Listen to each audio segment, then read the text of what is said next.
What a thought-provoking title for a conference on this subject today. In a few minutes, Chancellor Gooch, I'm Tim Killeen, I'm the president of the University of Illinois System, and it's just a delight to be here in Springfield, this wonderful setting. In a few minutes, Chancellor Gooch, my colleague, will provide more information about our keynote speaker, but thank you very much, Representative Lipinski, both for your service in Congress and for sharing your thoughts with us tonight. I was calculating how many years I've known you as a champion for science and social science, and it goes back to my time at NSF when I visited you pretty regularly in your office, and that's 15 years ago, so it's quite a period. University of Illinois Springfield is one of the sponsors of this summit, along with the Institute for Government and Public Affairs, and that's IGPA, whose interim director, David Merriman, is also here with us tonight. Thank you, David, for your leadership at IGPA and your role in making this event possible. In the University of Illinois system, our roadmap we've tried to articulate in our guiding principles, which are our commitments to freedom of speech, to globalization and immigration, and the value of encounter and exchange, to civic engagement and the fostering excellence with integrity. They sound a little old-fashioned, but they're really abiding principles. I think we would all agree today. We're also committed to innovation and boldly breaking new ground, but not at any cost, because we must always strive to act morally and ethically. Graduates of our universities, and there are 24,000 a year, go out into the world with more than a diploma and a world-class education. The many benefits of a U of I system education, including the training and the impetus to be civically engaged. In order for democracy to flourish, we require an attentive and a well-informed citizenry that can discern. The fact that you made the choice to be here tonight tells me that you also feel that same sense of civic responsibility, so we're allies in all of this. May you follow your passions and stand firm in your opinions and belief, but also find ways to respectfully listen to others who may not share your perspectives. We tell this all the time to our students. Our interpersonal exchanges and public discourses must serve to strengthen our democracy, not fracture and divide us into isolated clusters of people incapable of moving forward through consensus.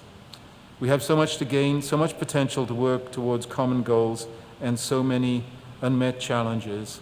And a university like ours, a public, large, land-grant university system in a world city, in the rural, and then in the state capital, has a deep responsibility to espouse and act on these principles.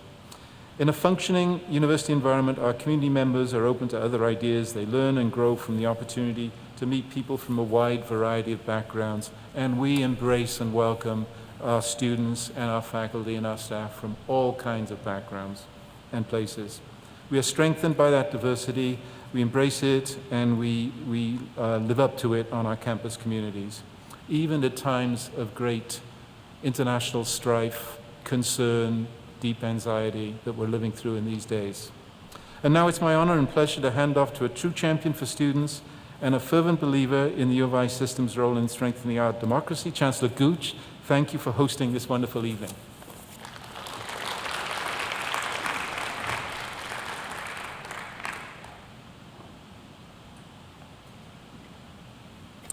Thank you very much, President Killeen. Good evening, everyone.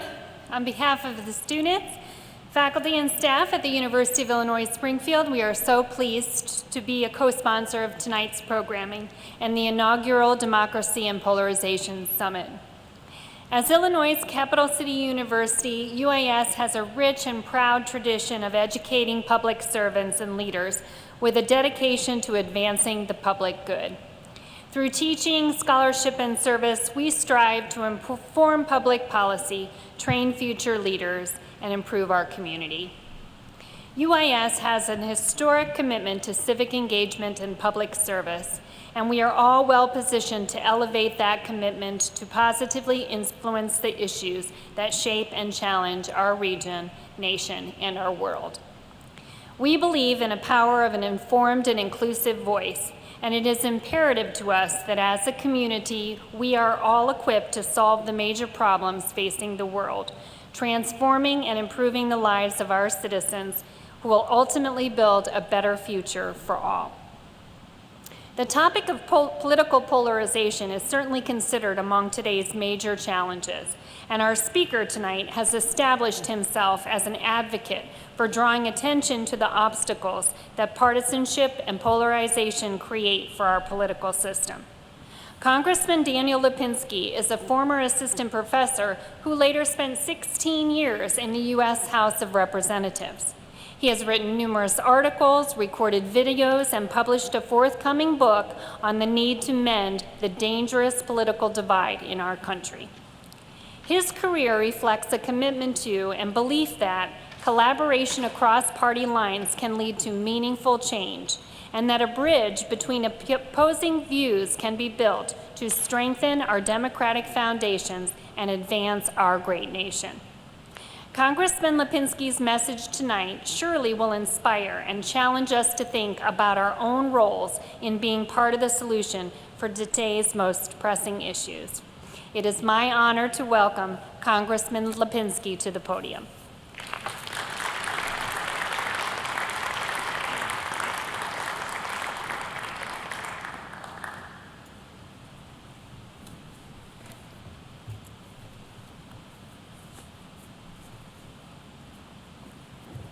Thank you, Chancellor Gooch, for that kind introduction. Thank you, President Killeen. I want to thank the IGPA and University of Illinois Springfield for holding this really, important conference. It's hard to underestimate how important it is for us to talk about democracy in polarization. As you will hear tonight, I have great concerns for where we are at and where we are going. But it is certainly inspirational to be here in this location. I never planned to be at the White House, to be speaking in such a location, but here I am. Although, if you'll notice, and I forgot to mention that David Merriman, thank you for helping put this together. If you saw the online ad for this event tonight, it's a picture that was taken off my website. It had to have been out, it wasn't out anywhere else, but it's actually a picture of me at the press room podium in the White House one time when I was visiting there, and I went up there and took a picture of me as if I was calling on someone. So I love that picture, so thank you very much. I appreciate you using that. I was rarely ever at the White House, but it was a great picture. And I don't plan to ever be president of the United States. But today, as a headline back in October 2018, the Wall Street Journal said, "Americans are divided over everything except division." That clever headline was telling readers that there is disagreement between Republicans and Democrats on a wide range of policy issues, but one thing that members of both parties agree on is our country is divided and that this divide is a serious problem. Overall, 80% said the country is divided, including 85% of Republicans and 75% of Democrats and 73% of Republicans. An even higher number, 90%, said the division between Democrats and Republicans is a serious problem, including 61% who said it's very serious. These numbers certainly have not gotten better in the last 5 years. So why do Americans see the divide as a serious problem? Well, they understand what Abraham Lincoln understood when he said, "A house divided itself against itself cannot stand." History shows that a republic that is divided would fail in one of two ways. It will either give up democracy for tyranny, or it will split apart. Americans across the political spectrum now fear that the country could suffer either of these fates. In October 2022, a poll showed that 71% agreed with the statement that American democracy is under threat, while only 21% said it was not. Now, this was not just Democrats fearing MAGA Republicans or a return of Donald Trump. Yes, 74% of Democrats think democracy is under threat, but so do 72% of Republicans and 71% of independents. With regard to the country splitting apart, a survey in October 2022 found that slightly more than half of Republicans, over a third of Democrats, and nearly a quarter of independents believe the United States is on the brink of a civil war.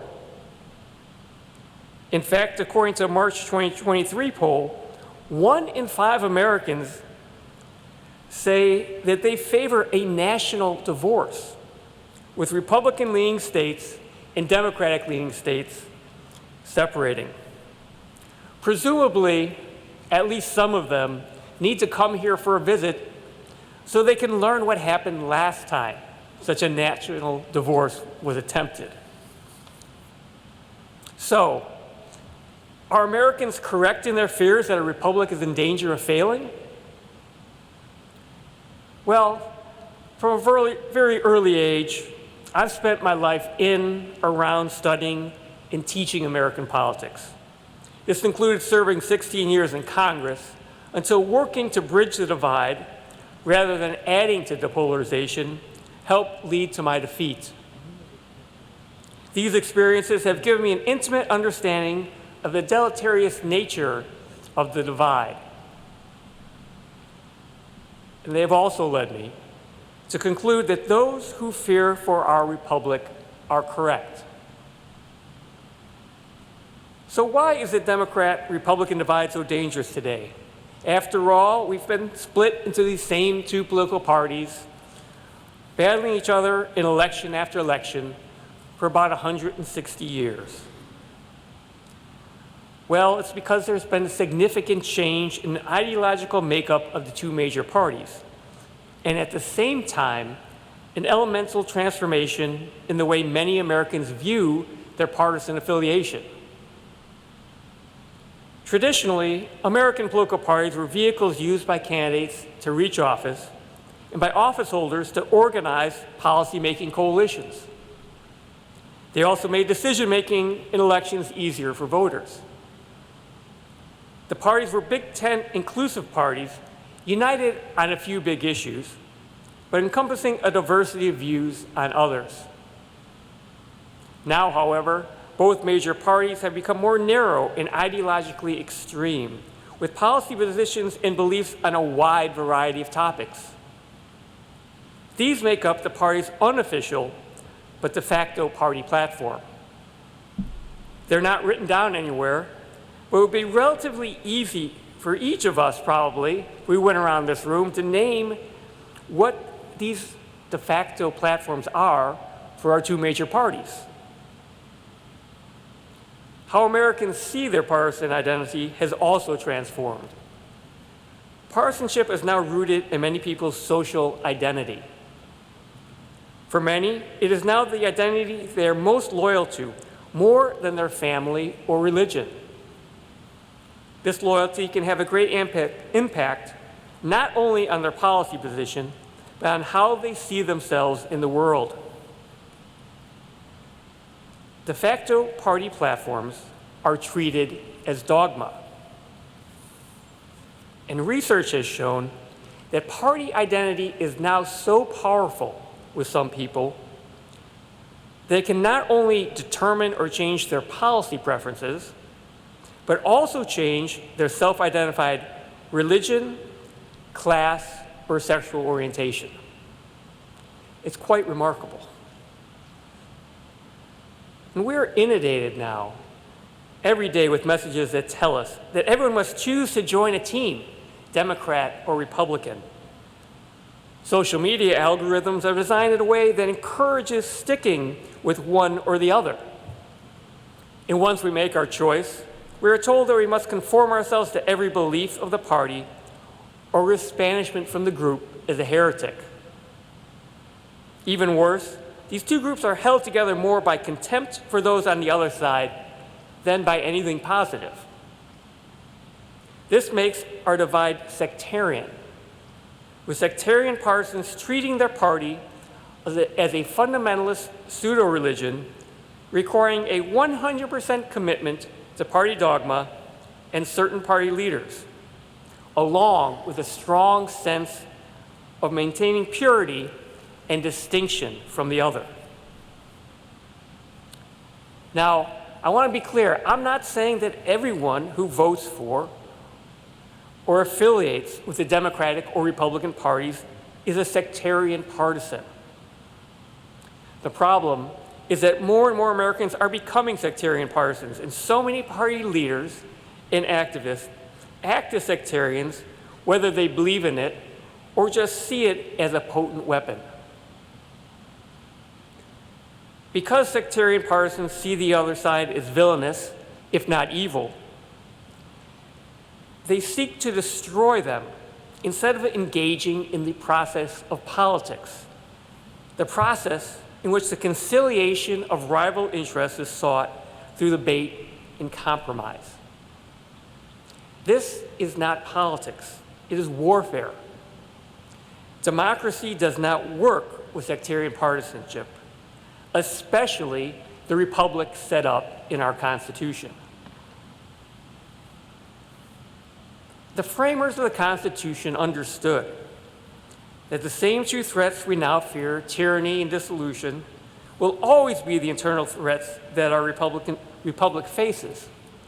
So they set up a system of government with three branches with shared powers. They gave most of the power to Congress, which itself was divided into two chambers, which are equal in the legislative process. This complex design was intended to make it necessary for the people's representatives to deliberate and compromise in lawmaking. They believed this would prevent tyranny by making it difficult for one individual or a group to gain too much power, and it would guard against dissolution of the country by ensuring that all the diverse groups of voters in the country felt that their interests could be heard in the policy-making process. There's an excellent book that's just been written, and as academics say, this is a book I wish I would have written. It's called Why Congress by Philip Wallach, and it explains the critical role that Congress is supposed to play and has played in the past, and it's not playing right now. Now, because debate, deliberation, and compromise are not acceptable to sectarian partisans, it's almost completely absent in the House, and it rarely happens in the Senate. If you ever watch so-called debate on the House floor, it's obviously not debate. No one's trying to convince the other side to rethink their position. It used to be that some real debate did happen behind the scenes in the House, but that has also greatly diminished. When I was first elected to Congress in 2004, it was the start of President George W. Bush's second term. Now, partisanship was high. The Iraq War aftermath was a debacle, and congressional Democrats were battling Republicans on this issue and on others. But even after Democrats captured the House and more or less captured the Senate in 2006, there was still compromise between the two parties on some issues. And we were able to pass a bipartisan energy bill and a major bill funding scientific research, which President Killeen will remember that pretty well, I'm sure. So we got that done still, despite what was going on. But after the financial crisis of 2008 and the election of President Barack Obama, in big Democratic majorities in Congress, including 12 months of an extremely rare 60-vote filibuster-proof majority in the Senate, American politics changed, or more correctly, took a quick turn for the worse. In the midst of a crisis, and with numbers and public opinion giving them an opportunity, Democrats tried to go big on policy, and Republican sectarian partisanship was born. It was born largely out of frustration of Republican voters, not just with the policy priorities of Democrats, but with the Republican leadership of the past decade, which they believed had failed them. These Republicans saw the only possible response was a nihilistic, tear it all down, conquer the enemy approach. The enemy not just being Democrats, but Republicans who would not go along. This was the Tea Party, and this was sectarian partisanship. Since 2010, a good number of Republicans have been purged from the party. A good friend of mine, Representative Bob Inglis of South Carolina, conservative Republican, was the first victim in 2010. Although he voted against the Democrats' climate change bill in 2009, he said that climate change was real and the government should do something to address it. This political sin cost him his seat in the primary. But there were plenty of Republicans who were willing, more than happy, to go along, willing to ride the quickly rising wave. When Republicans had historic victories in 2010, sectarian Republicans gained a foothold in the House, which enabled them to confound the Republican House majority under both Speakers Boehner and Ryan. John Boehner actually worked very quietly to court moderate Dems when he first became Speaker in 2011. I'll save these stories for my book. You can read about them there. But so 2011, that's not that long ago. The Republican Speaker was actually courting Democrats. But he quickly found out, John Boehner found out, that he was going to be in political trouble within his own party if he ever relied or looked for the help even of Democrats. So he stopped having these meetings. Now, during this time, Republicans who believed in the political process, who wanted to govern, continued to lose primaries or retire because they were frustrated because they were in the majority, yet there was so little that they can get done. In June of 2014, shockwaves went through the Republican conference when Majority Leader Eric Cantor lost his primary. Since the office was created in 1899, no Majority Leader had ever lost his primary. This was quickly seen to mean that no Republican was safe in the primary. In October 2015, Speaker Boehner, who had had a motion to vacate filed against him, this is the same motion that ousted Kevin McCarthy from the speakership last week. So Boehner had one of those filed against him. In October 2015, he decided he had had enough and he resigned. Now, during this time, we're talking 2011 up through 2016, there were still attempts by Democrats and Republicans to work together. One example was in March of 2012. Now, in late 2010, the Simpson-Bowles Bipartisan Debt Reduction Commission came up with a plan to reduce our long-term debt. But it failed to reach the House when not enough members of this commission voted to send it to Congress. Then in the summer of 2011, the grand bargain on our debt between President Obama and Speaker Boehner fell through. So a group of us in the House used the open amendment process on a House budget resolution to offer a budget modeled after the plan created by the Simpson-Bowles Commission.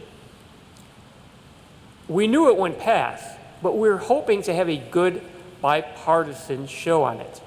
We even initially received some support from a member of Democratic leadership. But when it became clear that we seemed to be over 100 votes were going to be cast from both sides of the aisle for this, alarm bells went off. All of a sudden, both Democratic and Republican leaders started whipping their members against it. Outside interest groups aligned closely with each party started threatening members that they would go after them in the primary. Democrats for cutting spending and Republicans for raising taxes. In the end, only 22 Democrats and 16 Republicans voted for the fiscally responsible budget.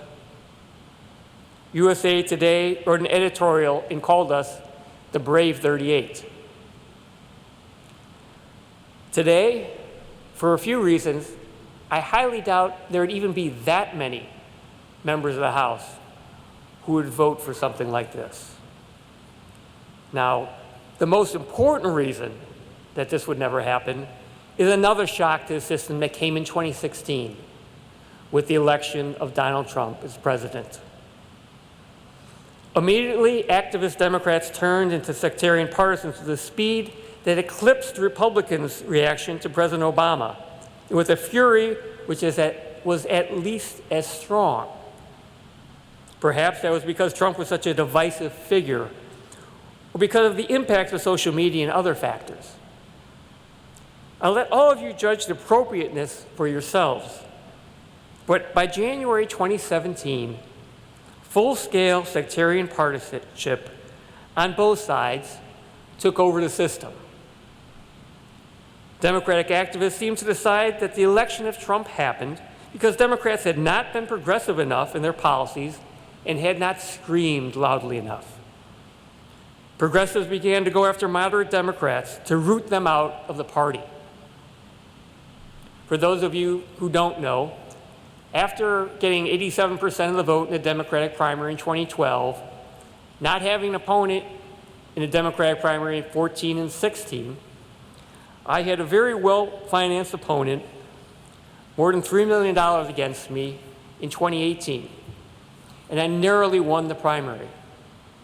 In 2020, I was outspent by more than 2-1 in that primary, and I lost. And I was not the only Democrat incumbent who faced progressive challenges. 3 lost in 2018 and 3 more in 2020. And like Republicans, other Democrats chose to join with sectarians themselves, sometimes in small ways and sometimes in large ways, out of fear of a primary challenge. Now, there were many of us who hoped that the election of Joe Biden as president would usher in a new era. Probably not an era of good feelings, but at least a calming of the extreme partisanship and a more functional political process. But that has not happened. Even under a unified Democratic control in 2021 and 2022, there was legislative drama within the Democratic Party and a lot of fighting within the Democratic Party. Fortunately, I believe because Democrats generally want to get something done, a lot of good things were done, but there were a lot of problems. Now, the House is probably worse than ever. It was the first time ever a speaker was tossed out of office by using the motion to vacate.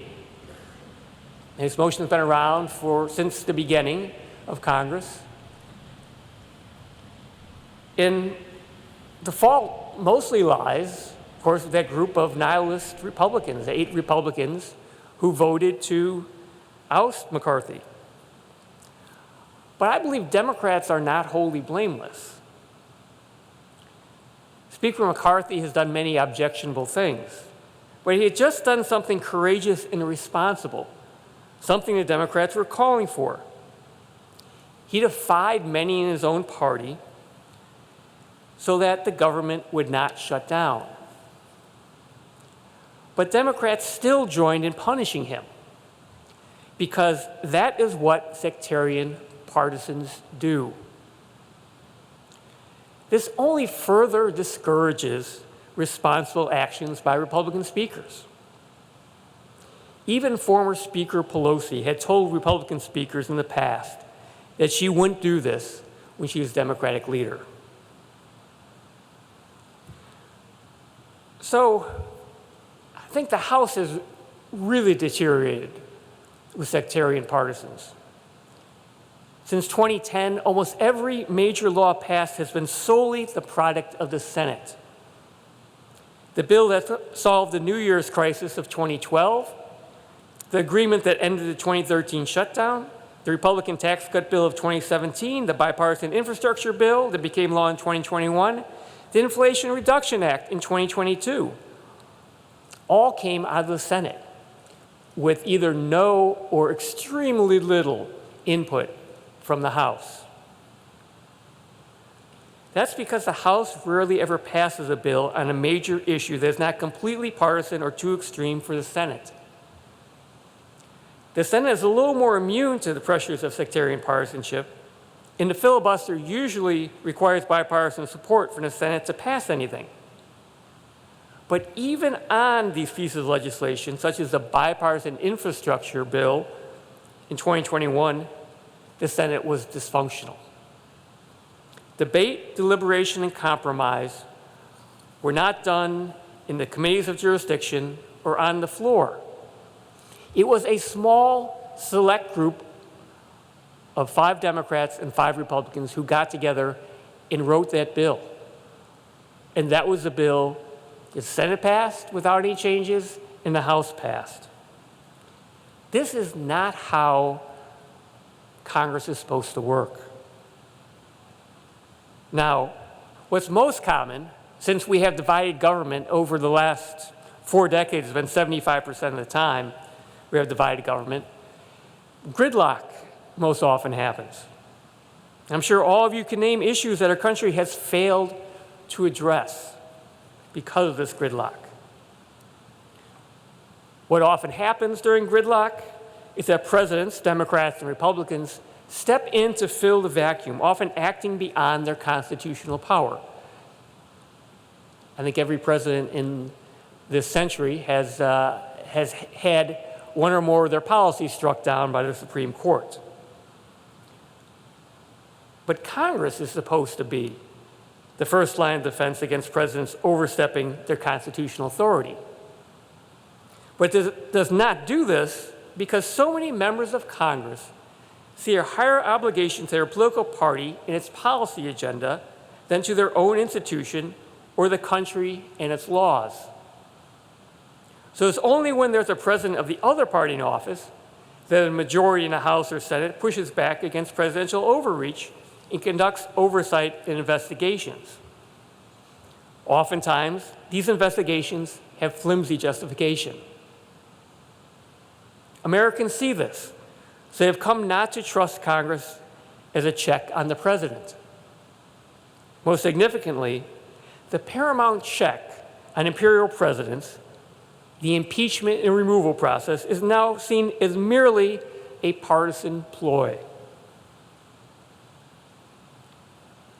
Gridlock also results in more policymaking by unelected administrators and judges. When this happens, again, there's no debate, deliberation, and compromise that American people see. And this feeds their perception among those who disagree with a policy that this policy is illegitimate. They don't know where it came from. They didn't have any input or any chance they have any input on it. In recent years, we have seen both sides questioning the legitimacy of elections, lawmaking, and the actions of elected officials. This has been used as justification for the misuse and abuse of institutional power inside government on both sides. It has also inspired mob activities on the outside, with January 6th being notably shocking. So, if nothing changes, if sectarian partisans continue to dominate both sides, and we remain a house divided, will we be able to endure as a republic? I fear not. So, what needs to be done? Well, we must reject sectarian partisanship and embrace the political process. This means rejecting the idea that our team is infallible and being willing to acknowledge that the other may have a point. It also means rejecting those who exploit the divide for their own gain and rewarding those willing to take the political risk to forge compromise so we can reach conciliation. And it means embracing the long-term good over short-term advantage for our side. We also need our government to function again as a democratic republic of our Constitution. This especially means making Congress work because it is the guarantor of our democracy. Right now, I'm a visiting fellow at the Hoover Institution, and there's a new Center for Revitalizing American Institutions. And I am working there on a project on revitalizing Congress. Now, I believe the start of that is to change rules of the House, to take power from the Speaker and have individual members and committees once again, as they're intended, to have the ability to have more power in the House and in Congress in general. But if we're really going to overcome the divide, there really needs to be a more fundamental change in the way Americans think about their country and how we are to be governed. For instruction on this, there is no one better to turn to than Abraham Lincoln. Lincoln understood that America is a propositional nation, founded on a great idea, not an identity. In the Gettysburg Address, he proclaimed this idea's essential elements when he said this nation was conceived in liberty and dedicated to the proposition that all men are created equal. He believed this to be a world historic purpose, claiming that America was the last best hope of Earth. Today, we have this divide because many Americans have forgotten, have never learned, or simply do not believe that our country has any purpose which unites us. So the first step in overcoming our divide is to remind Americans of this purpose. As Lincoln told a crowd in Peoria on October 16, 1854, "Let us readopt the Declaration of Independence, and with it, the practices and policy which harmonize with it. Let North and South, let all Americans, let lovers of liberty everywhere join in the great and good work." Lincoln's desire was to make the case that slavery was inconsistent with the Declaration. But this call also serves as a reminder to us that the ideals in this document, in the Declaration, still unite us as Americans in a noble purpose. But it's not just a lack of unity which is our problem today. Lincoln was dealing with a much more intractable problem in that slavery was so deeply entrenched. However, it was clear that slavery was the principal cause of the divide and that eradicating it was a solution.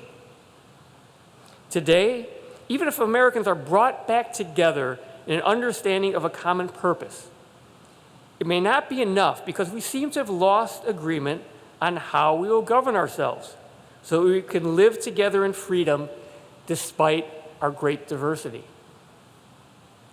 So let's turn to Lincoln's speech to the Young Men's Lyceum here in Springfield.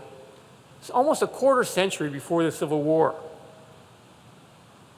In this speech, he expressed his concern that the divide of slavery was leading to an increasing disregard for law which pervades our country.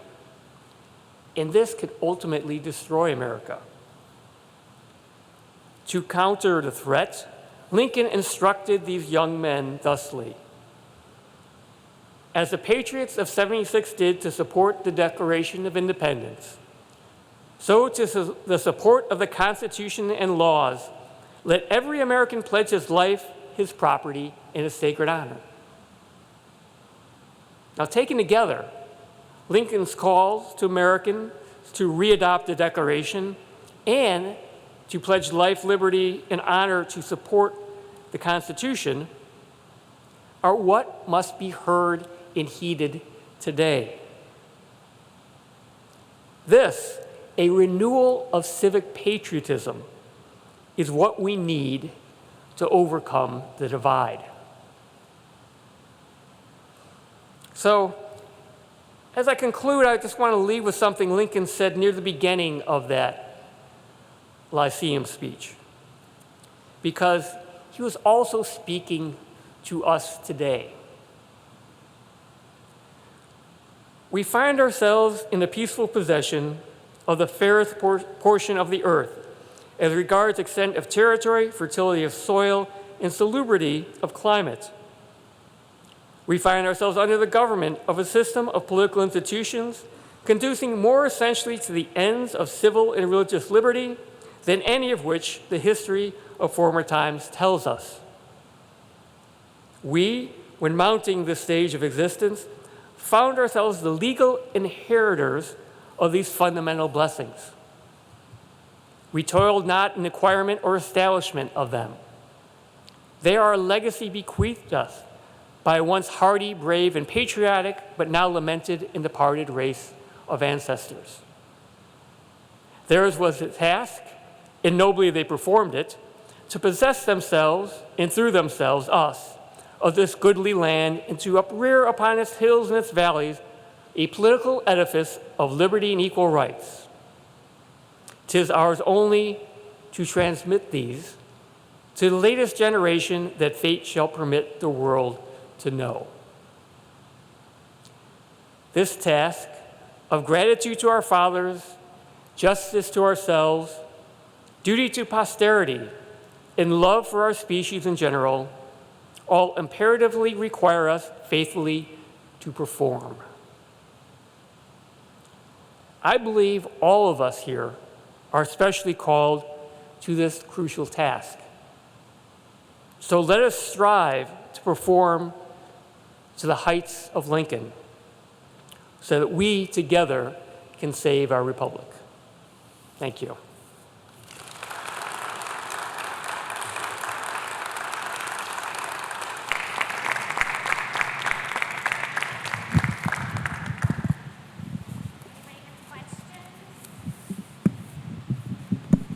Now we get to the real fun part. Thank you so much for your remarks. I'm Sadaf Shafra. I'm in the state legislature in New Jersey. Really appreciated all your comments.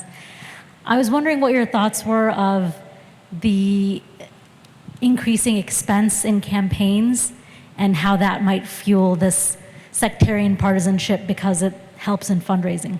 Thank you. Well, I remember 20 years ago, 25 years ago,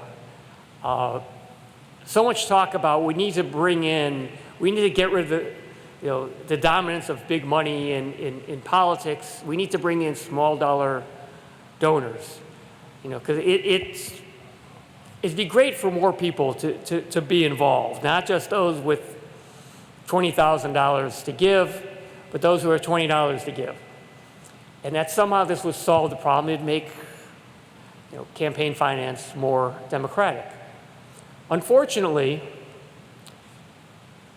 this has not worked because those who raise the $20, $50 donations are the ones who can say the most outrageous things. I wish I had it. I won't spend the time looking for it. My father forwarded me an email last Thursday from Matt Gaetz. Somehow Matt Gaetz got a list that he was on, and he sent out an email asking for money to save him, for the people who are coming out to get him after him leading the ousting of the speaker. Donald Trump is the one who raises more money from small dollar donors than anybody. So unfortunately, that has not been a solution. I hate to say this, but I always have, I don't have a solution. Public financing of elections, perhaps, but that's very tricky.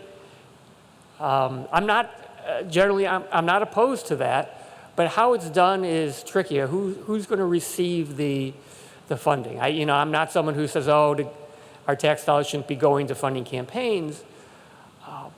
I'm not sure exactly how that would work, but money's a problem. Big money, small dollars are a problem. And so we're still searching for a way to figure this out so that, campaign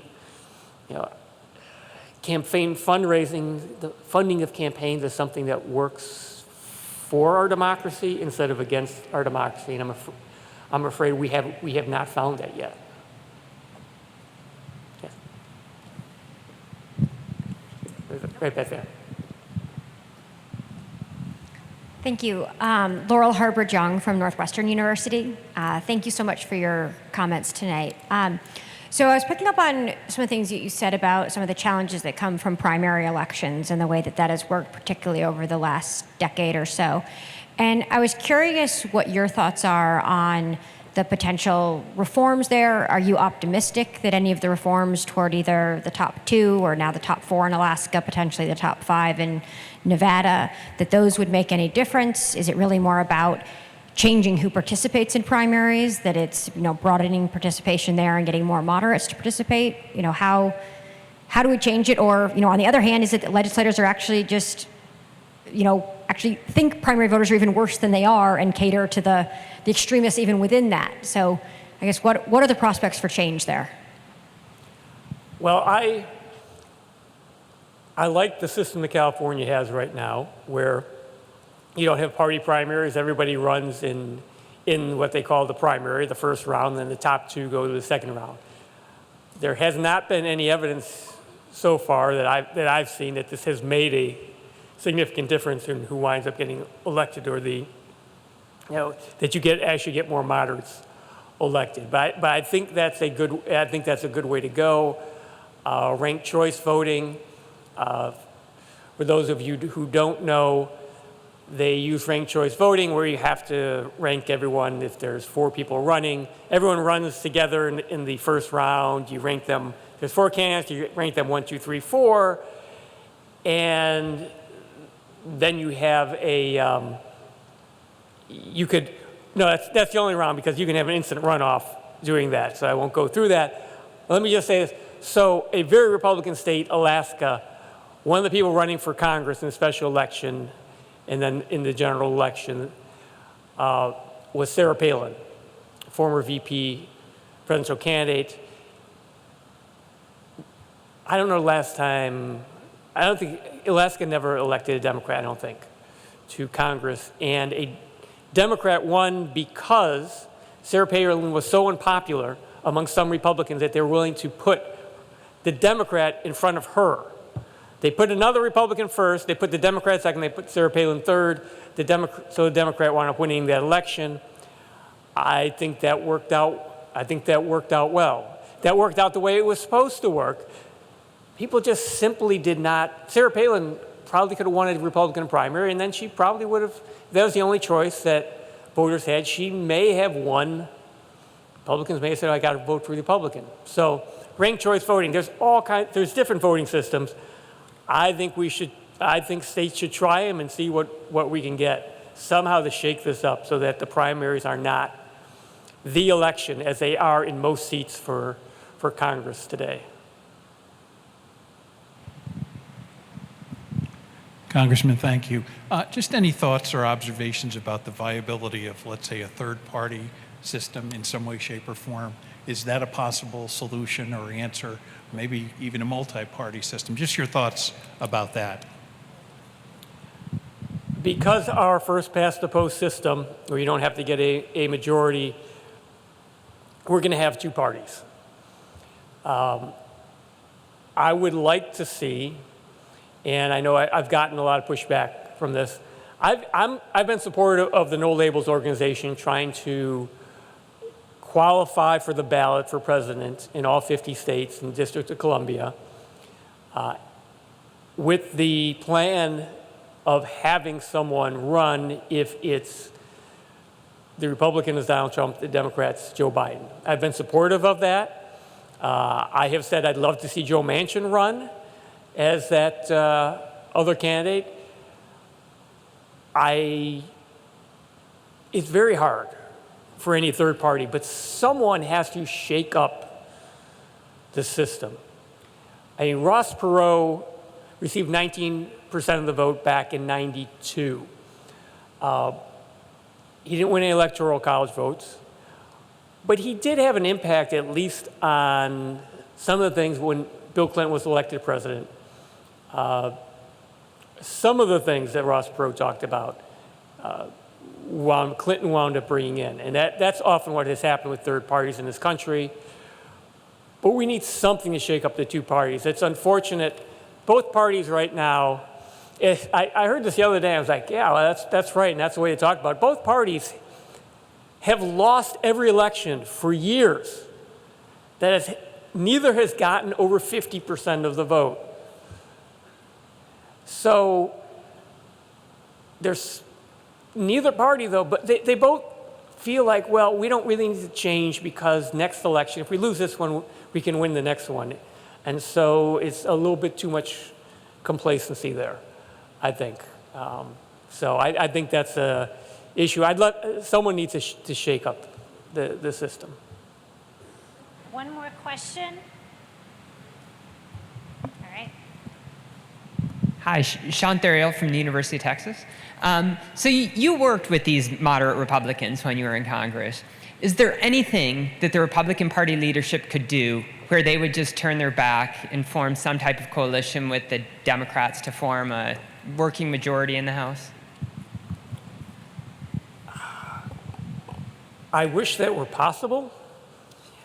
I think that it's hard to see right now. I was hopeful. So I was involved in the Problem Solvers Caucus. I didn't mention that. It's a bipartisan group of Democrats and Republicans in the House. We actually had, it was some of the most enjoyable time I had when I was in Congress in 2017. We actually worked on some health care reform legislation. We worked on immigration reform. And these, I believe, were actually bills, if they were brought to the House floor, would have passed. But there was no way that Speaker Ryan, it would have been the same way if Democrats were in control, but Speaker Ryan was not going to allow legislation from a bipartisan group of members to come to the floor. We've lost a lot of members in the House who actually care or maybe even know about how to govern. Now, is it possible that there could be some,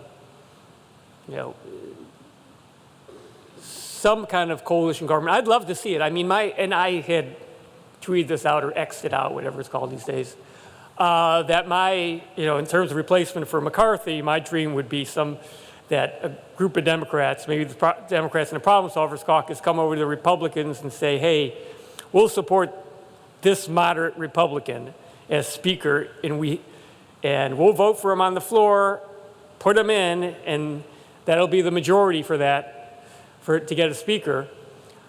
The problem is those Democrats are just going to get primaried, and it's being scared of that makes it so difficult to do. I still say I'd love to see it. I'd love to at least see an attempt to do it. But I have to say that the thing that when I got to Congress, people would say to me, when I first got there, people would say to me, oh, you were a political science professor, you were a Congress scholar. Does anything surprise you about Congress? Yeah, well, I had a lot of experience there. I experienced it through my father, who was in for 22 years. I studied it. I was a staffer on the Hill a couple different times. I said, what surprised me most, though, there's one thing that does surprise me, is how little guts that members of Congress have. This is probably because I watched my father, who didn't have to care what anyone in Washington thought about him. He cared what his chairman, the chairman of his committee, thought about him, but he still fought with his chairman sometimes.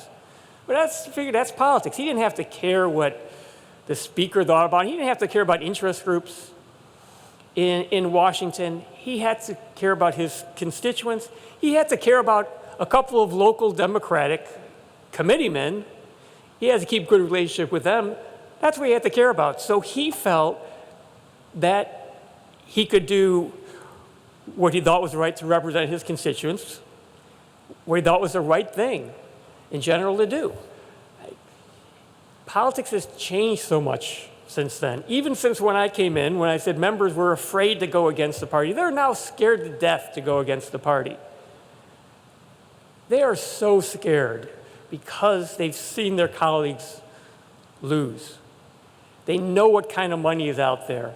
I know I saw it. The kind of money that, one vote on some vote that would be years ago, no one would even have any clue about. But now everyone can know about it. One thing my staff told me, and I didn't necessarily follow this, was never be in such a small group of Democrats to vote on a side of the issue that all the names fit in one tweet. All right? Because then those are the hurdles that are faced. So Sean, I'd love to see that happen. It could happen. I would like to see some members just say, hey, I'm going to do what I want to do here. I'm going to do what I think is the right thing to do here. I would have liked to seen some Democrats say, hey, why am I voting to punish Kevin McCarthy? He finally did the right thing, and so I'm going to punish him now? And I'm going to get something worse? And government shutdown's more likely now in 45 days? Is this really? Well, it's all about politics. That this chaos is going to, in the Republican Party, is going to hurt the Republicans the next election. And we've seen it. In 2013, we thought this was the case. I had a story that I was going to tell that I kicked out, and I'll tell it very quickly. In 2013, government shutdowns, 16, 17 days, the longest in history. There was a group of Democrats and Republicans. It was the early version of the Problem Solvers Caucus. We're sitting down and saying, okay, because Republicans in the House is the same thing. We're coming up to the beginning of fiscal year, October 1st. Republicans in the House are saying, we are not going to vote for any funding bill that doesn't defund Obamacare. Well, it's crazy. It's great. You had a Democratic Senate, and you had President Obama in the White House. But they were insisting on it. Okay, so a group of us are sitting together saying, okay, what can we offer to Republicans to sort of let them save some face here, something small, something where there's actually bipartisan support on, that Republicans could claim that they got a victory here so that we can move forward. And quickly, Democratic leadership started calling Democratic members in that group and saying, stop meeting because the Republicans are getting pummeled in the polls on this. Don't meet with them. Don't give them any off-ramp here.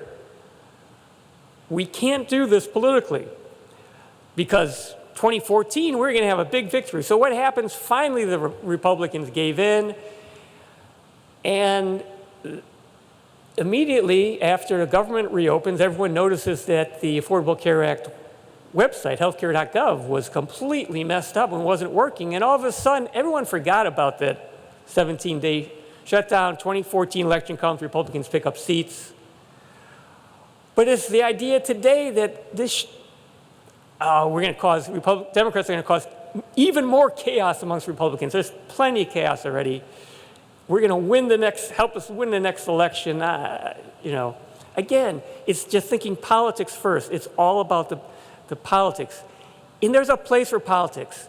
Politics isn't, we need to have politics. And I'm talking about the process of politics is important, but the process of politics is debate, deliberation, compromise, finding things that you can agree with someone who you disagree with on 90% of the time. You find something you agree with them on, and you work together on it. And that does not happen today. And I could tell you plenty more stories, but I got to end it right here. So thank you very much.